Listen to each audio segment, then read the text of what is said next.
Vamos começar essa disciplina contando uma história bem curta da teoria quântica. Vamos cobrir um período de 50 anos apenas, desde 1900, dando ênfase para até o ano de 1932.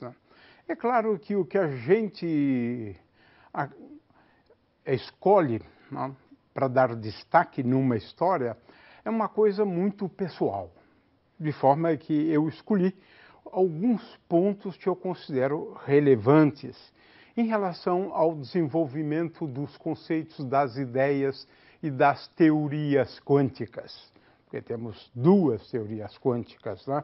Muito bem, então vamos a essa curta ou breve história da física quântica, né?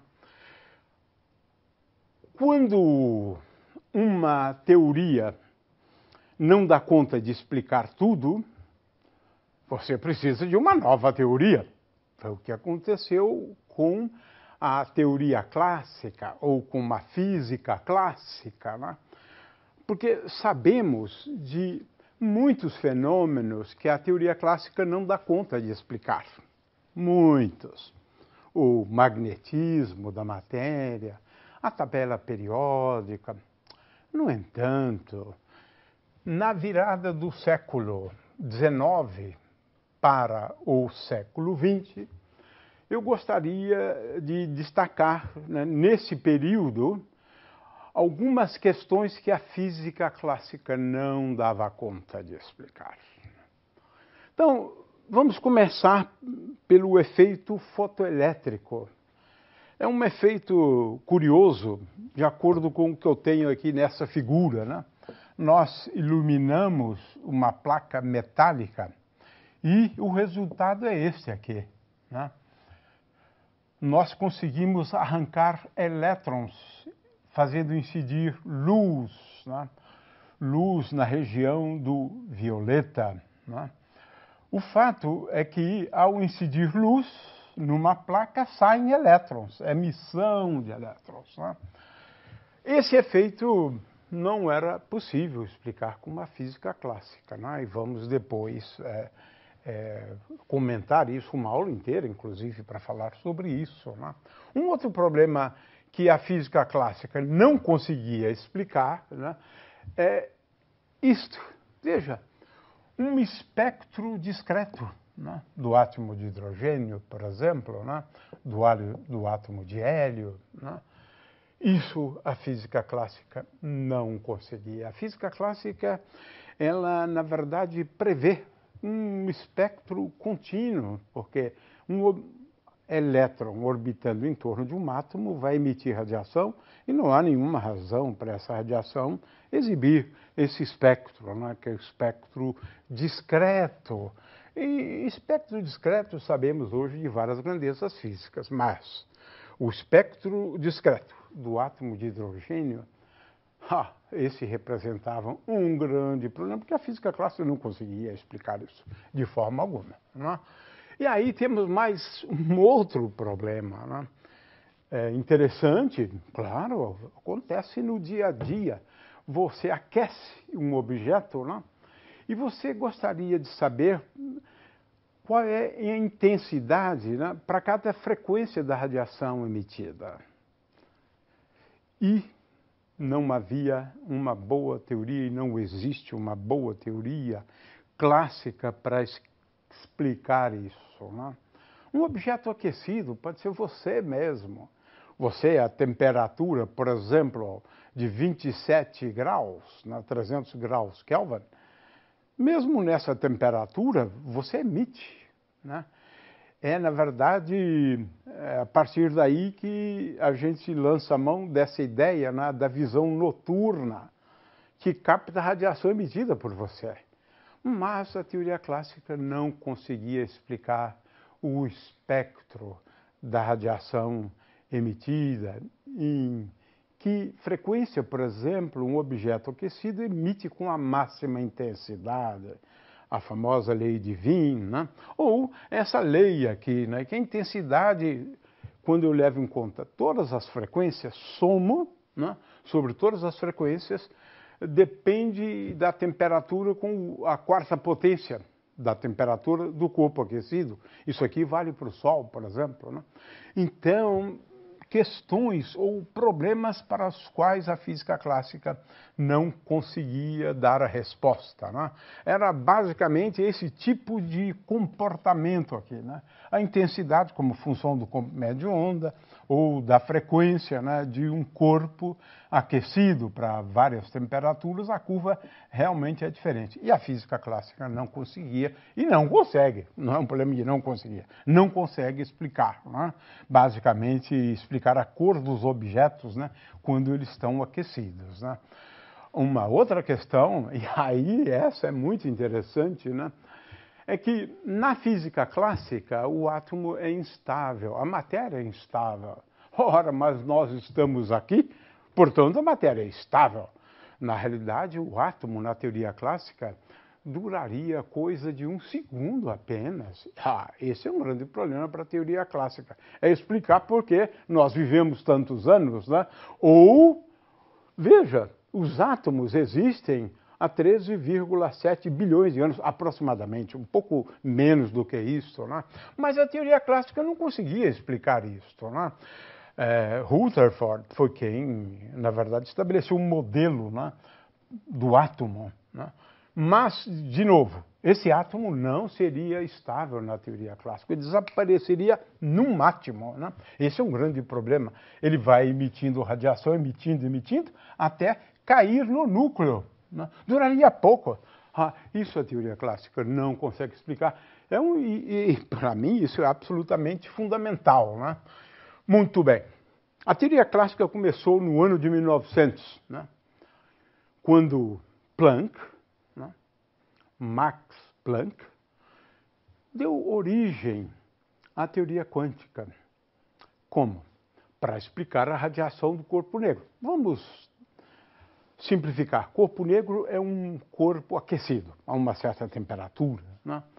E Planck fez uma hipótese que, na verdade, não havia uma base para ela, mas ele descobriu que aquilo dava certo. Ponto final. E dava mesmo certo. E dá certo. Depois que a gente entende melhor, dá certo. Isso para explicar, né, a radiação do corpo negro, né? E ele propôs, a gente vai estudar isso com calma, na verdade, né? É que a energia, naquela época eles chamavam de um conjunto de osciladores harmônicos. Vamos explicar isso depois, né? Esses osciladores só poderiam ter energias dadas por N, onde o N é um número inteiro. N pode ser 0, pode. 1, 2, 3, 4, 5, 6, assim por diante, né? De forma que essas energias eram energias quantizadas. Aí o nome... Quantum é uma quantidade elementar de alguma coisa, de forma que H vezes Ni seria o quantum de energia desses osciladores, né? Ele propôs isso foi suficiente, a gente vai estudar isso com calma, uma aula para isso, né? O fato é que com essa hipótese, né, da teoria quântica, onde ele propõe que uma grandeza, a energia de um oscilador harmônico é quantizada no sentido mais simples da palavra, N o número inteiro, né, vezes o quantum daquela grandeza. E o quantum da grandeza é Hν, né? H foi uma constante que Planck introduziu na teoria dele, porque, na verdade, tudo depende dessa constante H, né, introduzido por Max Planck. E a gente sabe que ela hoje é igual a 6,67 vezes 10 a menos 34. Aqui tem um problema em relação a esse número, né?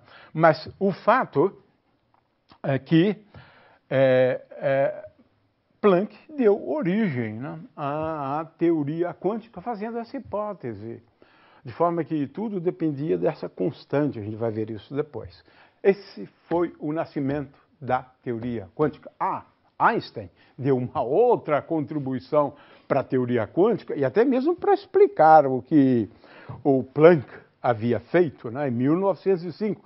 Einstein ganhou o prêmio Nobel por esse trabalho, Na realidade, Einstein foi quem iniciou o que nós chamamos hoje de segunda quantização, e Planck também. Né? Não é a primeira quantização, não é a mecânica quântica. Né? Muito bem, a proposta de Einstein para explicar o efeito fotoelétrico, né, é que a luz deveria ser composta por diminutas partículas, depois denominadas fótons. Seriam partículas, de acordo com a própria teoria de Einstein, de massa zero. De forma que em 1905, Einstein deu uma contribuição absolutamente fantástica, né, para a teoria quântica, mas a teoria quântica da radiação. A radiação agora seria composta por partículas diminutas, de massa zero, conhecidas como fóton. Cada fóton destes aqui, eles têm uma energia, né? Se a radiação eletromagnética tem frequência Ni, então ela seria composta por fótons cuja energia é dada por essa expressão aqui, proposta de Einstein, para explicar, né, o efeito fotoelétrico. Né? A gente vai estudar também o efeito fotoelétrico. O fato é que agora Einstein propôs uma natureza corpuscular para a radiação, para a luz, para as ondas eletromagnéticas de uma maneira geral, né? De forma que, olha só, em 1905 já aprendemos que a luz, que as ondas eletromagnéticas exibem um comportamento dual, ou a natureza dual da radiação. E isso é fundamental, né, porque ela requer uma teoria quântica, que é a teoria quântica de campos, né, para explicar esses comportamentos. Veja, o que foi descoberto no início, na verdade, nós aprendemos como formular esse tipo de teoria quântica para descrever a natureza dual da radiação algum tempo depois. Ela veio depois da mecânica quântica. Né? O fato é que essa proposta de Einstein, né, ela foi revolucionária, porque ele introduziu o conceito de natureza dual da radiação para explicar o efeito fotoelétrico. Alguns anos depois, Compton, né, ele, para explicar o que nós chamamos hoje de efeito Compton, vamos depois explicar isso, ele sugeriu, né, que esse efeito poderia ser explicado mediante colisões. Isso, parecendo colisões de bola de bilhar, né? Sim, mas era a colisão entre um fóton, que pode acontecer porque é uma partícula. Na verdade, para explicar o efeito fotoelétrico, Einstein já havia também lançado mão dessa ideia. Né? De forma que hoje nós sabemos, né, os fótons, essas partículas, elas experimentam colisões, colisões como se foram realmente duas bolinhas de bilhar, né? Praticamente, ao explicar esse fenômeno, ele deu mais uma razão para Einstein. E hoje nós sabemos que isto é absolutamente verdadeiro. Com isso, nós encerramos a discussão sobre a descoberta da dualidade onda-partícula. É isto. Essa é a primeira parte da história, que praticamente poderia se encerrar em 1905, ou com o trabalho de Compton, uns 20 anos depois, né? Mas, de qualquer maneira, assim o é. Descobrimos a dualidade onda-partícula logo no início dos anos, digamos, do século XX, no início do século XX. Né? Agora, isso aqui demorou mais tempo. A dualidade onda-partícula. Mas agora, levando em conta a matéria, falei até agora da dualidade onda-partícula, né? A teoria quântica que depois foi desenvolvida para descrever a dualidade onda-partícula da radiação. Agora não, vou falar da dualidade onda-partícula da matéria. Essa demorou mais. Muito bem, vamos começar pelo ano de 1913, com Niels Bohr, né? Ele acabou ganhando o prêmio Nobel também por isso, mas ele deu grandes contribuições, né, à teoria quântica, né? Niels Bohr, ele fez algumas hipóteses que vamos discutir com calma depois, né? Mas ele realmente tinha algumas regras que ele chamava de regras de quantização. Uma delas era essa, né? A componente Z do momento angular é igual a N, voltou de novo aquela ideia, né, de N vezes H sobre 2π, conhecido como H cortado, né? E com isso, Niels Bohr também fazendo uma hipótese, né, sobre as órbitas, né, de elétrons em torno de átomos. No caso, ele estava mais preocupado com o átomo de hidrogênio, né? A gente vai estudar isso realmente ao longo de uma aula, né? Mas essa foi uma grande contribuição em 1913, né, para explicar o espectro discreto do átomo de hidrogênio, né? Ora, na visão de Bohr, onde os elétrons giram, num primeiro modelo, né, em torno do átomo em órbitas circulares, né? Então, quando um átomo faz uma transição de um nível de energia mais alto para um nível de energia mais baixa, ele emitiria um fóton. Isto, o fóton lá descoberto, né, por Einstein, né? E com isso ele conseguiu explicar, né, o espectro discreto do átomo de hidrogênio, fazendo hipóteses relativamente simples, né? Vamos a esse ponto depois, né? Agora, eu queria chamar a atenção aqui para um trabalho que também, todos esses trabalhos ganharam um prêmio Nobel, então eu não vou mais falar de prêmio Nobel, né? Todos eles ganharam, né? Esse indivíduo aqui, de nome de Broglie, é um físico francês. Na tese dele, de 1923, ele teve a brilhante ideia de dizer o seguinte: se a radiação tem uma natureza corpuscular, o elétron deve ter também uma natureza ondulatória. Qual é a ideia? É associar, né, ao momento de um elétron, de uma partícula, um comprimento de onda, que é uma característica ondulatória. Está fazendo, então, uma espécie de mistura entre comportamento de partícula, P, momento, e onda. Frequência é igual a E sobre H.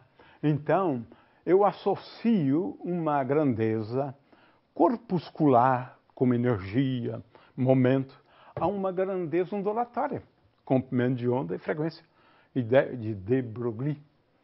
Pronto, ele estava coberto de razão, porque com isso ele introduz a ideia de dualidade onda-partícula, mas agora pensando nas partículas, nos corpúsculos, né, como nós diríamos, né, hoje, né?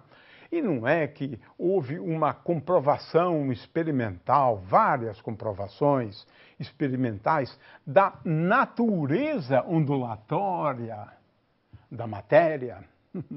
Sim, nós estamos falando aqui de experiências, por exemplo, de Davidson e Germer. Eles fizeram várias experiências, né? E comprovaram que, de fato, o elétron exibe fenômenos típicos de fenômenos ondulatórios, a saber, né, quando nós estamos aqui analisando, né, a questão, né, do que nós chamamos de difração. Os elétrons exibem fenômenos de difração. Passam por máximos, dependendo do ângulo, né, e por mínimos, máximos e mínimos, né, de forma que este indivíduo, em 1927, ele publicou o primeiro trabalho. Foi um trabalho também revolucionário, todos esses ganharam o prêmio Nobel. Praticamente, eles acabaram comprovando que a ideia, e citaram o trabalho de de Broglie, que essa ideia realmente fazia todo sentido, porque em determinadas experiências ou sob determinadas circunstâncias, veja bem, os elétrons exibem o fenômeno da difração, que é típico do comportamento ondulatório. Esta, sim, foi uma experiência importantíssima. Agora, já tínhamos praticamente uma certa garantia, né, de que, de fato, corpúsculos como elétrons exibem uma natureza ondulatória também. E eis que vem Heisenberg e sugere o seguinte: veja, se tudo acontece em relação à matéria, como acontece em relação às ondas, logo deve haver uma limitação experimental. A gente não pode determinar o momento de uma grandeza e a posição do elétron e o seu momento simultaneamente. Isso é típico de comportamento ondulatório. Vamos dar uma aula sobre isto aqui, né?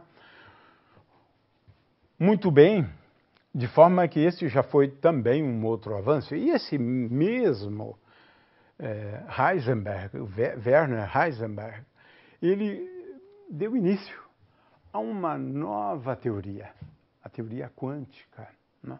É claro que, no primeiro momento, isso não ficou muito claro, mas depois dos trabalhos de Max Born e de Jordan, isso ficou bem claro. A preocupação de Heisenberg era, digamos, uma nova proposta envolvendo, olha só que coisa curiosa, né? Envolvendo a cinemática, a posição e o momento. Porque na teoria hamiltoniana, essas são as variáveis cinemáticas, né? Então ele propunha uma nova cinemática, onde eu não represento uma grandeza clássica como a posição de uma partícula e o momento dela como números. Não, ele propõe como se foram operadores. Na verdade, matrizes. E a preocupação deles, no primeiro momento, era apenas a quantização do oscilador harmônico. Ele desenvolveu, então, todo um formalismo para o oscilador harmônico, né? Ora, Schrödinger foi quem obteve, ainda antes dos anos 30, né, praticamente ao mesmo tempo, né, daqueles desenvolvimentos, Schrödinger escreveu uma equação. Essa aqui é a equação de ondas da matéria. A equação de Schrödinger. Vamos utilizar muito a equação de Schrödinger, que é um dos elementos importantes, mas não é o elemento mais importante da teoria quântica, mas é um elemento importante para uma função, né, conhecida como função de onda, né? De forma que ele escreveu a equação de ondas de matéria, né? Claro, ganhou o prêmio Nobel, merecedor, né? Mas as coisas foram evoluindo, né? E a partir da descoberta de Zeeman, né, do desdobramento de níveis de energia, quando o átomo se encontra sob o efeito de um campo magnético externo, né? Tenho aqui essas figuras para ilustrar isso, né? Isso aqui é sem o campo magnético, isso aqui é com o campo magnético. Sem o campo magnético, isso aqui é com o campo magnético. Passamos a suspeitar que as partículas seriam dotadas, né, de um novo atributo. E nisso não foi bem assim que eles pensavam, não, né? Quem realmente propôs, né, o spin estava de fato pensando, né? Ele estava de fato pensando no elétron como algo que gira, mas a gente sabe que isso não é verdade. Spin é, na verdade, um atributo das partículas elementares, e isso é muito importante, e foi muito importante sempre, né? A questão do spin das partículas.